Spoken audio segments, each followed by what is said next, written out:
Sex with a minor. Speed Darlington mouth don put am for trouble again. Country people, welcome to Shinnok Media.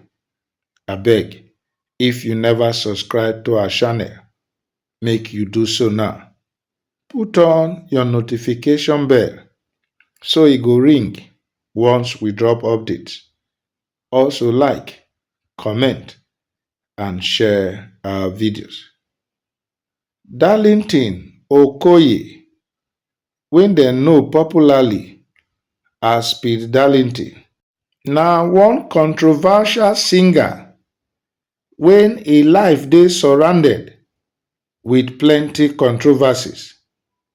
The tori wey we bring come so na the one wey e take talk for one video say e no go fit work for anybody, least of all to go work for hotel.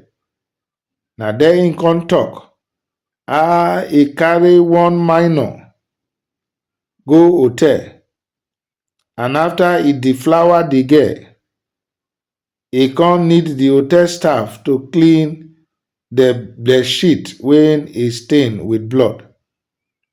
E say before dem gree clean the bedsheet for am, e give dem the sum of 2,000 naira.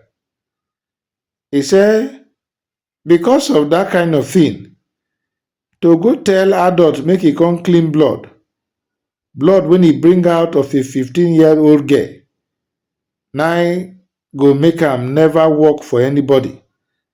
E say e go work only for himself. The word wey e talk so, whether e take am take dey cash cruise as e dey do in the past or to catch fun, e don stir controversy for the country.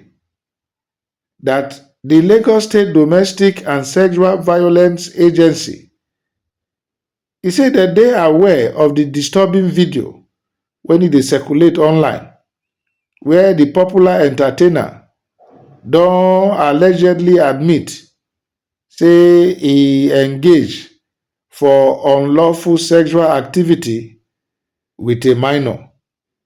Dem come say although e no specify the location where the thing take happen during the Instagram live session, na there the agency come say their jurisdiction e dey limited only to Lagos State.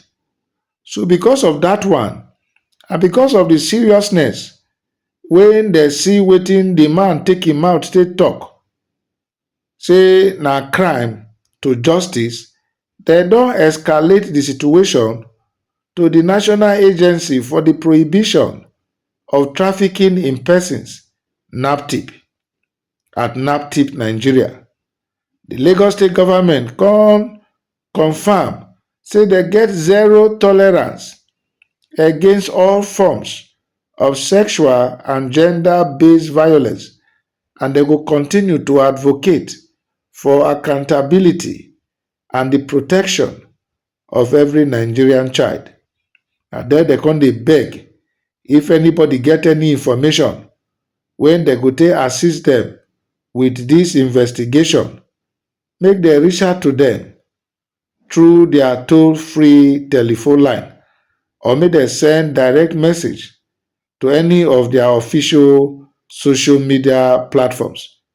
Dem come still encourage people to contact NAPTIP directly via their email or their phone number. Dem come say they appreciate the vigilance of Nigerians when e bring this thing wey the musician talk so, say to their knowledge, and they say make dem dey continue to dey report such risky behavior to government attention. Who be this Speed Darlington? Speed Darlington na Darlington Okoye be im birth name, and na Imo State indigene. Im parents dem be musicians, Pericoma Okoye and Queen Theresa Onwara. But Darlington na for Bronx, New York, na he for grow up. And na there he start him journey into the arts as a dancer in the 1990s. Him shift to music start for 2017 when he release a single Bangadadang. Him style na a blend of Afrobeat, pop and rap. Over the years, he don still release some other tracks. The man with controversy na 5 and 6.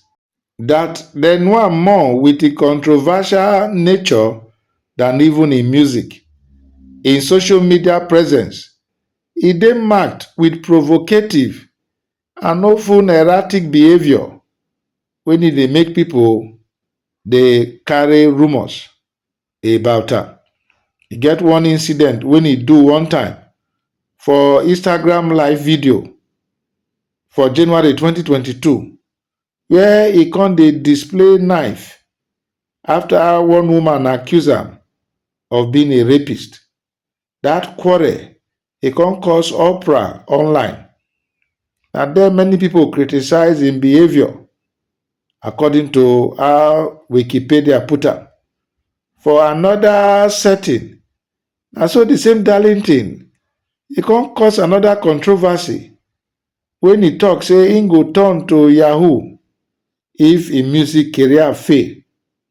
Dat comment dem view am say e dey promote negative stereotypes about Nigerians. E don dey engaged for many public feuds with Nigerian celebrities including Wizkid and Tunde Ednut. Even in one case, e threa ten Tunde Ednut with juju when they dey disagree over social media influence. Na so Speed Darlington don face backlash for im carry talk about Nigerian women, especially the talk when e talk about women from Benin City. The man get so many controversies, including one when e involve Burna Boy. For October 2024, they arrest am and they come hold am for police custody after Burna Boy e file defamation complaint against am. My country people, this Speed Darlington, like we talk before, e dey more notorious for controversies than even for im music. That is why e find am very convenient to come on air on a live Instagram video to talk say im deflower a 15-year-old girl. Who does that? Well, na the tori when e come out about Speed Darlington when e don dey make Lagos state government dey para and dey say dem go find out where dat thing happen, and the prayer wey dat thing go dey pray make e no be say na Lagos state e for happen. But then dem don involve naptip. Who know where this matter go end? Country people, how una see this development?